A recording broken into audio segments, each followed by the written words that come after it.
방태준 회장은 고개를 들어 자신을 가로막는 거구의 보안팀장 박 팀장의 싸늘한 시선을 마주했다. 박 팀장은 마치 오물이라도 보는 듯한 표정으로 경멸이 가득 담긴 목소리로 쏘아붙였다. 여긴 당신 같은 사람이 올 곳이 아니오. 어서 다른 곳이나 알아보시지. 그의 말에는 한치의 망설임도 인간적인 온기라고는 찾아볼 수 없었다. 그때 근처 안내데스크에 서 있던 젊은 여직원 김민지가 동료에게 들릴 듯 말 듯 속삭였다. 꼴 좀 봐, 또 구걸하러 왔나? 아니면 바닥이라도 더럽히러 온 건가? 그녀의 입가엔 노골적인 비웃음이 걸려 있었다. 주변을 서성이던 몇몇 화려한 차림의 고객들 역시 그 광경을 흥미로운 구경거리 삼아 킥킥거렸고 그들의 시선은 강 회장이 낡고해진 옷차림에 못 박힌 채였다. 온갖 값비싼 향수 냄새와 보석들의 번쩍임만이 가득한 그 공간에서 강 회장의 존재는 마치 잘 닦인 유리창 위의 얼룩처럼 느껴졌다. 하지만 강 회장은 아무런 반응도 보이지 않았다. 그저 묵묵히 깊이를 알 수 없는 눈으로 박 팀장을 응시할 뿐이었다. 이상하게도 그 고요한 시선은 박 팀장의 마음 한구석에 아주 잠깐이지만 설명할 수 없는 불안감을 심어놓았다. 뭐지, 이 노인네 눈빛은. 그러나 그는 곧 고개를 저어 그 미묘한 감정을 떨쳐내고는 다시 한번 경멸 어린 헛웃음을 지었다. 뭘 봐? 당장 꺼지라니까. 강 회장은 천천히 몸을 돌렸다. 그의 초라한 뒷모습이 화려한 솔라리스 타워의 대리석 바닥 위로 길게 그림자를 드리웠다. 누구 하나 그의 발걸음을 눈여겨보는 이는 없었다. 그는 인파를 헤치고 나와 아무도 주목하지 않는 건물 뒤편의 후미진 골목으로 들어섰다. 잠시 숨을 고른 그는 낡은 외투 안주머니에서 손때 묻은 구형 휴대폰을 꺼내 들었다. 액정에는 금이가 있었고 버튼 몇 개는 이미 글씨가 지워져 있었다. 그는 주소록을 뒤적이지 않았다. 마치 오래전부터 외우고 있었던 것처럼 망설임 없이 단 하나의 번호를 눌렀다. 윤 실장. 신호음이 채 2번 울리기도 전에 전화는 연결되었다. 수화기 너머로 들려오는 강 회장의 목소리는 조금 전까지에 지치고 힘없는 노인의 그것이 아니었다. 낮고 침착했지만 그 안에 담긴 무게감과 카리스마는 수화기 너머의 인물을 단숨에 긴장시키기에 충분했다. 지금 즉시 솔라리스 타워, 아르카디아 거리 지점으로 와주게. 올 때 불사조 계약서도 잊지 말고 챙겨오도록. 수화기 저편 윤지후 실장의 목소리는 한치의 흐트러짐 없이 단정했다. 조금의 놀람이나 의문도 담겨있지 않은 오직 즉각적인 복종만이 느껴지는 음성이었다. 회장님, 분부대로 시행하겠습니다. 10분 내로 모든 준비를 마치고 팀과 함께 도착하겠습니다. 그래. 짧은 대답과 함께 전화는 끊어졌다. 방 회장은 휴대폰을 다시 외투 주머니에 넣었다. 그의 시선은 어느새 화려한 불빛을 뿜어내는 솔라리스 타워의 정상을 향해 있었다. 메마른 그의 입가에 언뜻 알아채기 힘든 기묘한 미소가 스쳐 지나갔다. 그는 무의식적으로 가슴팍에 걸린 낡은 로켓 목걸이를 매만졌다. 차가운 금속의 감촉이 손끝으로 전해졌다. 그는 나지막이 중얼거렸다. 슬슬. 오랫동안 쌓인 먼지를 좀 떨어낼 시간이 든 것 같군. 그의 등 뒤로 차가운 도시의 바람이 불어와 낡은 외투 자락을 흔들었다. 하지만 그의 눈빛은 조금도 흔들리지 않았다. 오히려 그 안에는 이제 막 타오르기 시작한 불꽃처럼 무언가를 결행하려는 단단한 의지가 이글거리고 있었다. 거대한 폭풍 전야의 고요함이었다. 이제 곧 이 도시 전체를 뒤흔들 엄청난 사건의 서막이 오르고 있었다. 방태준 회장의 중얼거림이 채 끝나기도 전 그의 등 뒤에서 불어오던 차가운 도시 바람의 방향이 바뀐 듯했다. 약속했던 10분이 채 지나지 않은 시각. 아르카디아 거리의 고요함을 찢으며 묵직한 엔진음들이 일제히 울려 퍼졌다. 마치 검은 표범대처럼 광택을 번쩍이는 최고급 검은색 세단 5대가 위압적인 행렬을 이루며 솔라리스 타워 정문 앞도로변에 미끄러지듯 멈춰 섰다. 방금 전까지 강 회장을 조롱하던 이들의 발밑이 꺼지는 듯한 그런 엄청난 등잔이었다. 선두 차량의 문이 열리고 흠잡을 데 없이 완벽한 이탈리아제 맞춤 정장을 입은 윤지후 실장이 내렸다. 그의 뒤를 이어 피닉스 엠파이어 그룹의 핵심 임원들과 비서진이 차례로 모습을 드러냈다. 한 명 한 명이 머리부터 발끝까지 세련됨과 숨막히는 권위로 무장한 듯 보였다. 그들이 뿜어내는 냉철한 아우라는 순식간에 솔라리스 타워 앞의 공기를 얼어붙게 만들었다. 조금 전까지 거만하게 강 회장을 몰아세웠던 보안팀장 박 씨와 안내데스크의 김민지는 그 자리에서 그대로 굳어버렸다. 입은 해벌어졌고 눈은 금방이라도 튀어나올 듯 커졌다. 방금 사무실에서 한가롭게 커피를 즐기고 있었을 솔라리스 타워의 중간 관리자들, 그리고 그 중에는 이 지점의 총책임자인 황진규 지점장도 포함되어 있었다. 그의 얼굴은 이미 백지장처럼 하얗게 질려 있었고 허둥지둥 정문으로 달려나오는 그의 다리는 후들거리고 있었다. 애써 침착함을 유지하려 했지만 공포에 질린 눈빛은 숨길 수가 없었다. 윤지후 실장은 솔라리스 타워의 직원들에게는 눈길조차 주지 않았다. 그는 마치 그들이 존재하지 않는 것처럼 지나쳐 여전히 골목 어귀의 그림자처럼 서 있는 강태준 회장에게로 곧장 행했다. 그리고 강 회장 바로 앞에서 그는 허리를 90도로 깊숙이 숙였다. 그의 목소리는 절대적인 존경심으로 가득 차 있었다. 회장님, 저희가 너무 늦었습니다. 부디 너그러이 용서하여 주십시오. 윤 실장의 뒤를 따르던 피닉스 엠파이어 그룹의 모든 임직원들 또한 일제히 허리를 숙였다.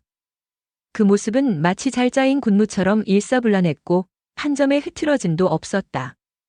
그 순간 시간이 멈춘 듯했다. 박 팀장은 눈앞의 광경을 도저히 믿을 수 없다는 듯 머릿속이 하얗게 비어버리는 것을 느꼈다. 귀에서는 윙윙거리는 이명현상까지 일어났다. 김민지는 두 다리에 힘이 풀려 주저앉을 것만 같았다. 회장님. 저 남루한 행색의 노인이, 방금 자신들이 벌레 보듯 취급했던 저 노인이 회장님이라고? 피닉스 엠파이어 그룹의 전설적인 총수, 강태준 회장이란 말인가? 믿을 수 없었다. 아니, 믿고 싶지 않았다. 한편 황진규 지점장은 극도의 경악 속에서 강 회장의 얼굴, 특히 그의 목에 걸린 낡은 로켓 목걸이를 자세히 뜯어보았다. 순간 그의 뇌리를 스치는 먼지 쌓인 기억의 파편이 있었다. 아주 오래전, 자신이 젊은 시절에. 아니겠지. 설마. 하지만 그 로켓은? 황 지점장의 동공이 급격히 수축했다. 단순히 직위를 잃을지도 모른다는 두려움을 넘어선 훨씬 더 근원적이고 깊은 공포가 그의 온몸을 잠식하기 시작했다. 저 로켓은 분명? 강태준 회장은 윤지후 실장의 인사에 가볍게 고개를 끄덕였을 뿐이다. 하지만 그의 눈빛은 완전히 달라져 있었다. 더 이상 세상의 냉대와 모멸을 묵묵히 감내하던 초라한 노인의 눈빛이 아니었다. 그것은 냉혹하리만치 차갑고 예리한 칼날처럼 날카로우며 수많은 이들의 생사여 탈권을 쥔 자만이 가질 수 있는 절대적인 권위로 번뜩이고 있었다. 그는 돌처럼 굳어버린 솔라리스 타워의 직원들을 천천히 둘러보았다. 그 시선이 머무는 곳마다 사람들은 숨조차 제대로 쉬지 못했다. 이윽고 그는 윤지후 실장에게 나지막하지만 주변의 핵심 인물들에게는 똑똑히 들릴 만큼 단호한 목소리로 명령했다. 솔라리스 타워를 소유한 모기업의 총책임자를 당장 이리로 부르게. 지금, 즉시. 그의 목소리는 더 이상 질문이나 요청이 아니었다. 그것은 거역할 수 없는 지엄한 명령이었다. 윤지후 실장은 즉시 허리를 더욱 깊이 숙이며 대답했다. 분부대로 하겠습니다, 회장님. 그리고는 뒤편의 수행원에게 무언가를 지시하는 손짓을 보냈다. 황진규 지점장은 거의 울 것 같은 표정으로 떨리는 목소리를 겨우 쥐어짰다. 전무님. 강태준 회장님. 솔라리스 그룹의 장덕수 총괄사장님께서는 지금 긴급히 이쪽으로 오고 계십니다. 곧 도착하실 겁니다. 그의 이마에서는 식은땀이 비 오듯 흘러내리고 있었다. 강 회장은 아무런 대답도 하지 않았다. 그저 지점장의 변명을 차갑게 응시할 뿐이었다. 그의 침묵은 그 어떤 질책보다도 더 무겁게 그 공간을 짓눌렀다. 그는 천천히 턱을 까닥이며 윤지후 실장에게 안으로 들어가자는 신호를 보냈다.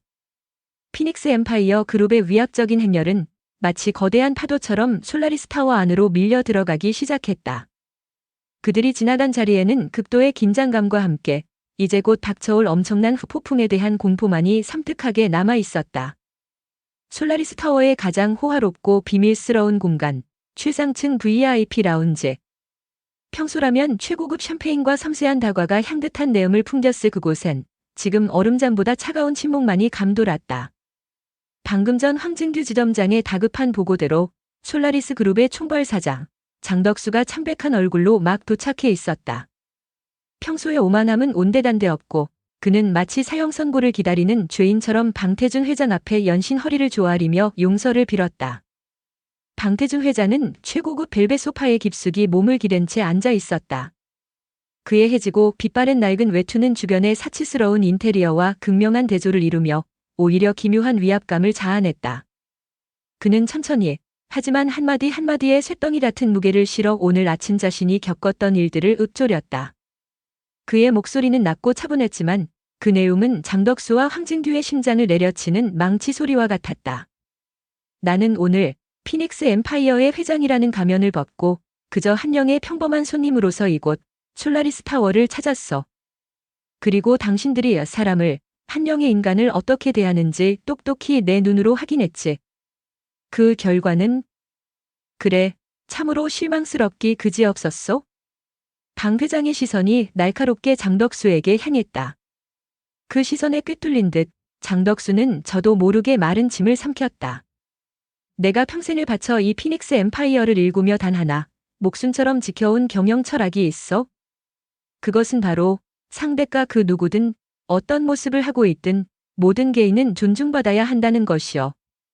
하지만 당신들의 이곳, 이 화려하기만 한 껍데기뿐인 솔라리스 타워는 감히 내 평생의 철학을 더럽혔어. 짓밟았단 말이오. 격정적인 어조와는 달리 그의 표정은 여전히 냉정했다. 바로 그 순간 강 회장은 품 안에서 그 낡은 은재 로켓 목걸이를 꺼내어 탁 소리가 나도록 유리 테이블 위에 올려놓았다. 라운지 안의 모든 시선이 그 작은 물건에 집중되었다. 특히 장덕수 총괄 사장의 두 눈은 그 로켓에 고정된 채 미세하게 흔들리고 있었다. 그의 눈동자 깊은 곳에서 복잡하고 혼란스러운 빛이 스쳐 지나갔다가 황급히 사라졌지만 그 짧은 순간의 변화를 날카로운 윤지후 실장이 놓칠 리 없었다. 저 로켓, 총괄 사장과 어떤 연관이라도 있는 것인가? 윤 실장은 강 회장의 눈짓을 받고 준비해온 두툼한 서류 봉투에서 한 장의 문서를 꺼내 장덕수의 앞으로 내려놓았다. 그것은 바로 불사조 계약서였다. 하지만 그 고풍스러운 이름과는 달리 내용은 살벌하기 짝이 없었다. 피닉스 엠파이어 그룹 산하의 모든 브랜드를 솔라리스 타워 전 지점에서 즉각 철수시킨다는 일방적인 계약 해지 통보서였다. 윤 실장의 목소리는 얼음처럼 차가웠다. 회장님의 최종 결정이십니다. 효력은 이 시간부로 즉시 발생합니다. 장덕수의 얼굴은 이제 잿빛으로 변해 있었다. 그는 거의 울부짖을 듯한 목소리로 더듬거리며 매달렸다. 회장님. 제발 한 번만 더 기회를 주십시오. 저희의 불찰입니다. 모든 것을 바로잡겠습니다. 제발.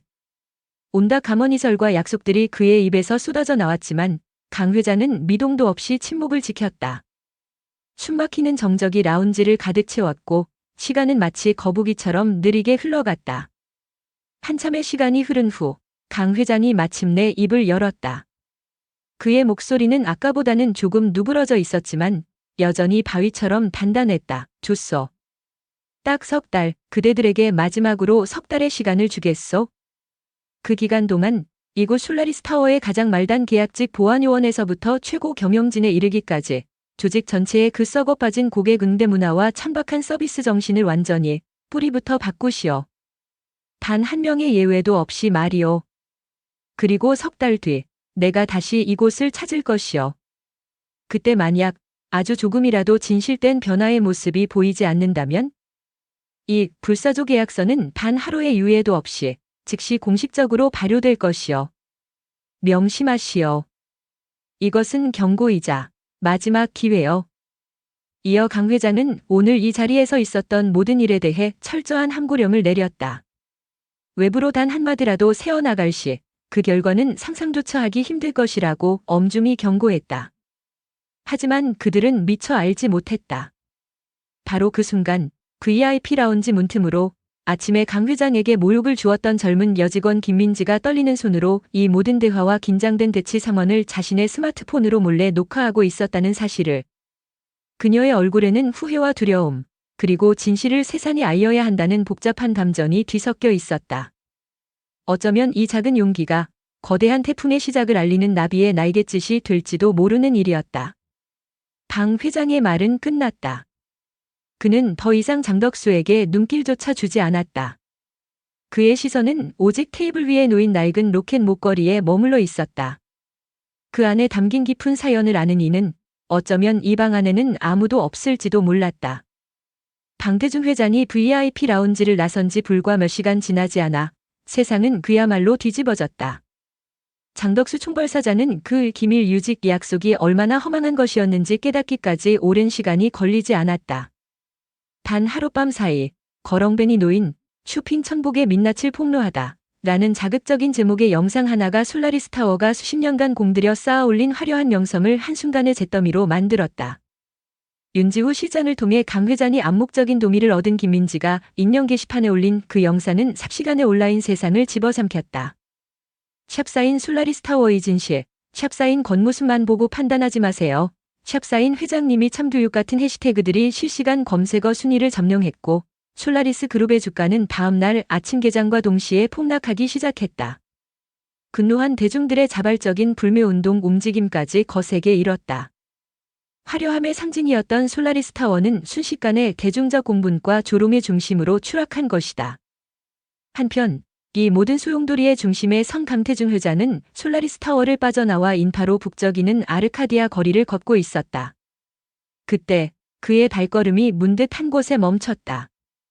길모퉁이 후미진 곳, 남루한 차림의 한 노인, 황덕만 씨가 차가운 바닥에 웅크린 채 굶주림과 추위에 떨고 있었다. 지나가는 사람들은 그를 벌레 보듯 흘깃거리거나 아예 없는 사람 취급하며 빠르게 스쳐 지나갔다. 그 모습은 마치 오늘 아침 강 회장 자신이 겪었던 일의 대자비처럼 느껴졌다. 강 회장은 조용히 황덕만 씨에게 다가갔다. 그리고는 자신의 낡았지만 온기가 남아있는 외투를 벗어 그의 어깨에 덮어주고는 근처 식당으로 데려가 따뜻한 국밥 한 그릇을 대접했다. 그는 피닉스 엠파이어 그룹의 명함 대신 자신이 오랫동안 남몰래 후원해온 작은 자선단체의 연락처가 적힌 카드를 건네며 그의 능력에 맞는 일자리를 찾아주겠다고 약속했다. 황덕만 씨의 눈에는 믿을 수 없다는 감동과 함께 오랜만에 따뜻한 눈물이 흘렀다. 공교롭게도 이 모든 광경이 특종을 찾아 헤매던 젊은 인터넷 신문기자 박선주의 카메라에 고스란히 담겼다. 그녀는 이미 온라인을 뜨겁게 달군 문제의 영상 속 희미한 노인의 모습과 눈앞의 강태준 회장이 동일 인물임을 직감했다. 엄청난 특종의 예감. 박 기자는 망설임 없이 강 회장에게 다가가 정중하게 인터뷰를 요청했다. 강 회장은 잠시 생각에 잠기더니 이내 고개를 끄덕였다. 우리 사회는 사람의 겉모습이 아닌 그 안에 담긴 진정한 가치를 볼 줄 알아야 합니다.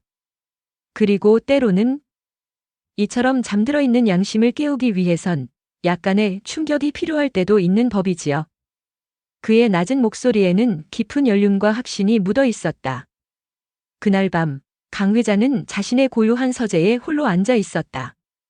그의 손에는 아침부터 그의 목에 걸려 있던 이제는 손때가 묻어 반질반질해진 낡은 는제 로켓 목걸이가 들려 있었다. 희미한 스탠드 불빛 아래 로켓은 처연한 빛을 발하고 있었다. 그것은 오래전 세상을 떠난 현명하고 자애로웠던 아내의 유품이었다. 그녀는 늘 세상의 모든 존재는 평등하며 진정한 아름다움은 마음에서 우러나온다고 믿었던 사람이었다. 강 회장은 로켓을 어루만지며 젊은 시절 자신이 겪었던 지독한 가난과 멸시를 떠올렸다. 돈이 없다는 이유로, 행색이 초라하다는 이유로 받아야 했던 수많은 맹대와 모욕들.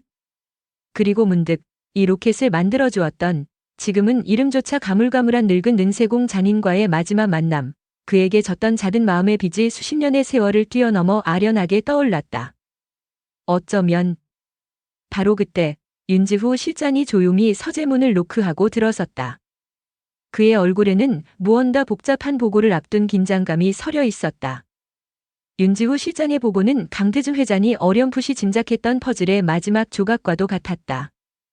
황덕만 씨는 과거 눈부신 재능을 지녔던 보석 세공 잔인이었으며 강 회장 아내의 간곡한 부탁으로 세상에 단 하나뿐인 그 낡은 로켓 목걸이를 만들었던 장본인이었다. 그리고 젊은 시절의 장덕수 총괄사장이 경쟁사의 하수인이 되어 황장인의 모든 기술과 재산을 금요하게 빼앗고 그를 파멸로 몰아넣었다는 충격적인 과거까지. 그 로켓은 황장인의 몰락한 삶 속에 남은 거의 유일한 그의 잃어버린 명예와 재능을 증명하는 물건이었던 것이다. 모든 것이 연결되는 순간이었다. 다음 날 아침, 피닉스 엠파이어 그룹의 긴급 최고 경영자 회의가 소집되었다. 그 자리에서 강태준 회장은 질책 대신 그룹 전체의 새로운 방향을 제시했다. 바로 진정한 가치 본질을 보다 캠페인이었다. 인간 존중과 공정한 대우를 핵심 가치로 삼는 대대적인 기업 문화 혁신 운동의 시작이었다. 그리고 그 캠페인의 첫 번째 홍보대사는 모두의 예상을 뒤엎고 바로 황덕만 잔인이 선정되었다. 그의 기부한 사연과 로켓에 얽힌 진실이 세상에 알려지자 대중들은 더욱 열광적으로 캠페인에 호응했다. 벼랑듯에 몰렸던 솔라리스 타워는 피닉스 엠파이어 그룹의 철저한 감독하에 뼈를 깎는 자성과 개혁의 길을 걷기 시작했다. 과거의 악행이 만천하에 드러난 장덕수 총괄사장은 결국 모든 직위에서 물러나 법의 심판을 받게 되었다. 그의 몰락은 내 사람 위에 사람 없고 사람 밑에 사람 없다는 평범한 진리를 다시 한번 일깨워 주었다. 어느덧 시간이 흘러 진정한 가치 캠페인이 사회 전반에 잔잔한 파문을 일으키던 날, 강태준 회장은 조용한 집무실에서 윤지후 실장의 어깨를 두드리며 말했다. 나는 이제야말로 피닉스 엠파이어를 이끌어갈 진정한 후계자를 찾았네. 바로 윤 실장, 자네 일세. 자네는 뛰어난 능력뿐만 아니라 진정한 가치의 의미를, 그리고 이 낡은 로켓이 단순한 추억의 물건이 아닌 우리 그룹이 추구해야 할 공정과 박애의 상징임을 누구보다 깊이 이해하고 있지 않은가. 이야기는 강태준 회장과 황덕만 장인이 함께 진정한 가치 캠페인 행사에 참석하여 세상 가장 따뜻한 미소로 희망의 메시지를 전하는 장면으로 마무리된다. 그들 뒤에는 굳건한 눈빛의 윤지후 실장이 새로운 시대의 피닉스 엠파이어를 이끌어갈 준비를 하고 서 있다. 겉모습으로 사람을 판단하는 어리석음과 진정한 인간적 가치에 대한 값비싼 교훈은 그렇게 우리 모두의 마음속에 긴 여운을 남기며 계속될 것이다.